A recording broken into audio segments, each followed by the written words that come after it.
What's up, everybody? This is Fred Richani of TSC News here with another Elimination Chamber pay-per-view retro review.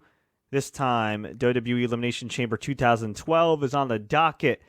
This took place at the Bradley Center in Milwaukee, Wisconsin, February 19th, 2012, the road to WrestleMania 28, which was headlined by The Rock and John Cena. This pay-per-view, this Elimination Chamber, I'd say was not as strong as 2011 or 2010. That being said, it did have some brilliance in the form of Daniel Bryan. More on that in a little bit, but just a quick trivia note, we had Unico with Camacho and his golden bicycle. Actually, I think it was a tricked out silver bicycle with a lot of bling bling. They defeated Alex Riley. Nobody cares. We had our opener, which was an Elimination Chamber match. CM Punk, in the midst of his record-setting WWE Championship reign, I think he was WWE Champion for 375 days or something like that. No, 434 days. Yeah, the sixth longest WWE Championship reign of all time, according to Google. So, yeah, CM Punk was in the midst of that, riding high in momentum, and he beat Miz, Chris Jericho, Kofi Kingston, Dolph Ziggler, and R-Truth to retain the WWE Championship. This was pretty wacky, though, because we had R-Truth get eliminated by CM Punk first. Then Jericho pinned Dolph Ziggler. Jericho then pinned Kofi Kingston. Then Jericho was knocked outside of the chamber by CM Punk. He couldn't get up and continue. And then CM Punk ended up beating The Miz to retain, which set up Jericho versus Punk at WrestleMania and at Extreme Rules. Those guys ended up having some really good matches. I don't know if I'd go as far as to say they were great matches. I have to go back and watch them. I remember at the time they were really good, but a little something was missing in there. But pretty good mic work in that feud. And yeah, it foreshadowed things to come. Not a bad Elimination Chamber, but not great either. Very good, but not great. Beth Phoenix, at the time the WWE Divas Champion, pinned Tamina Snuka to retain her title. Nothing match. We had another Elimination Chamber match, which frankly should have been the main event. It was ridiculous it wasn't. 2012 was the year of John Cena main eventing despite not holding the world title, while CM Punk and Daniel Bryan were smack dab in the mid-card despite holding world titles. Ridiculous. And they wonder why those guys, to a certain extent, never got to the level they could have. Yeah, that might be why. Perception's reality, kids. We had Daniel Bryan successfully defend the world title, at the time the SmackDown world title, against Santino Marella, Wade Barrett, Cody Rhodes, Big Show, and the Great Khali. The eliminations were as follows. Big Show beat Great Khali. Cody Rhodes beat Big Show. And Cody Rhodes would later challenge the Big Show at WrestleMania. Big Show would defeat Cody Rhodes to win the IC title. We had Santino Marella pin Cody Rhodes.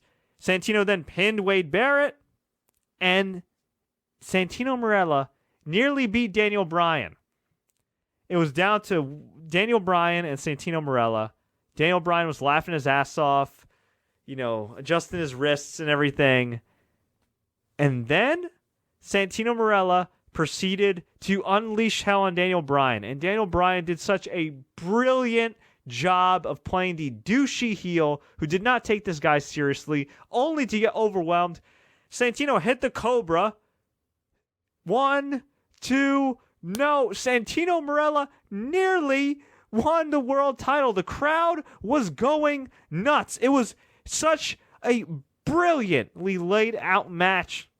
I gotta give Daniel Bryan his props. He was amazing here, but it ended up being Daniel Bryan locking in the yes lock, forcing Santino to tap out. Tremendous psychology from Daniel Bryan here. I really feel like they could have done more with Santino after this, but they didn't. He actually, you know what? He did end up winning the U.S. title and doing okay for himself. But man, he could have done more. He certainly could have done more. It was quite unfortunate.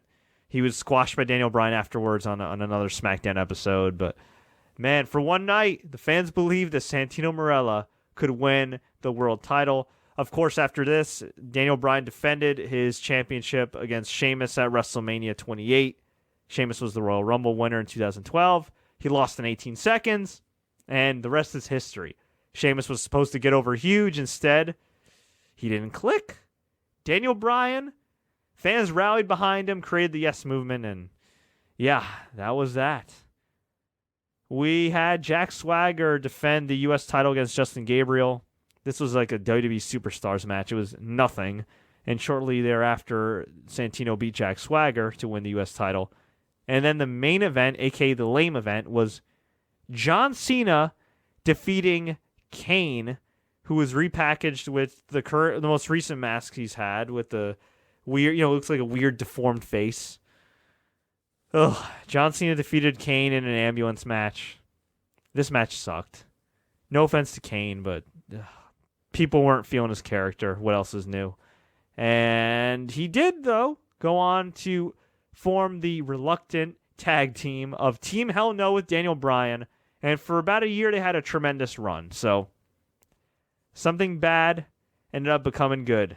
The Kane repackaging, Daniel Bryan getting buried, ended up working out in the long run. So, overall, I'd still give this pay-per-view a slight thumbs up, maybe a thumbs in the middle. If you want, go out of your way to watch the Daniel Bryan Elimination Chamber because he was so brilliant as far as psychology goes. Everything else, you can pretty much skip. So you know what? Man, does one match make a pay-per-view? You know what? I'll give it thumbs in the middle. Thumbs in the middle solely for Daniel Bryan's performance on this show. If you want to know why Daniel Bryan was great, watch this pay-per-view. But folks, I want to hear from you. Were you live at Elimination Chamber 2012? Did you order it at the time? Were you disappointed? Were you happy? Did you go back and watch it on the network? Let me know. Leave a comment below. Tweet us, Facebook us. Do what you got to do. If you enjoyed this retro review, please like, share, take care. Don't forget to subscribe. And as always, enjoy the matches.